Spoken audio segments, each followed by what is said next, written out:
Hello and welcome to Thought for the Day from St Peter's, Bexhill. We're on to the second part of the story of Joseph, Joseph the prisoner. See what you think. When the traders took Joseph to Egypt, they sold him to one of the king's own soldiers, a man named Potiphar.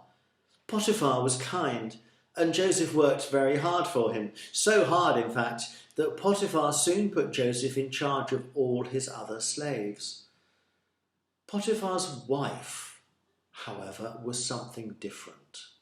She was evil and cruel and watched Joseph from a distance, and she told lies about Joseph and had him thrown into prison. Things looked bad for Joseph. It seemed as if his dreams would never come true. But God was watching over him. One morning, one of the other prisoners said, "I had a dream last night, a strange dream. I dreamed I saw a grapevine with 3 branches. Suddenly, bunches of grapes burst out of those branches. So I squeezed them into a cup and gave it to the king to drink. I wonder what it means." Joseph listened to the dream. God listened too. Then he whispered the dream's meaning into Joseph's ear. "I know what it means," said Joseph. "Before you were sent to prison, you served wine to the king. Well, in 3 days, you'll be set free and serve him wine again." And that's exactly what happened. And when the wine server was set free, he promised to help Joseph get out if he could. 2 long years went by. Then one morning the king of Egypt said, "I had a dream last night, a strange dream, and I can't work out what it means." "A dream?" said his wine server. "I know a man who can tell you all about dreams." So Joseph was brought from the prison.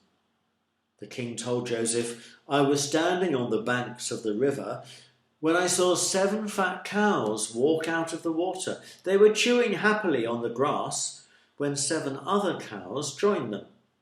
These cows were bony and thin, and instead of eating the grass, they ate the first 7 cows, but they stayed as skinny as ever. What can it mean?"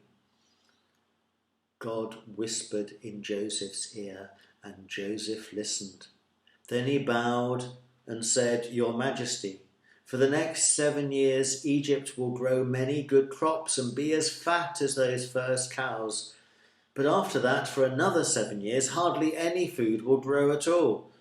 So unless you want your people to look like those skinny cows, you must store up food in the good years and use it wisely later in the bad."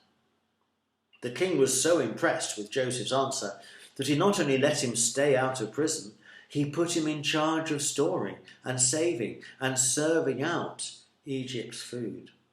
7 good years were followed by 7 bad. And after the king, Joseph became the most important man in Egypt. It was like a dream come true.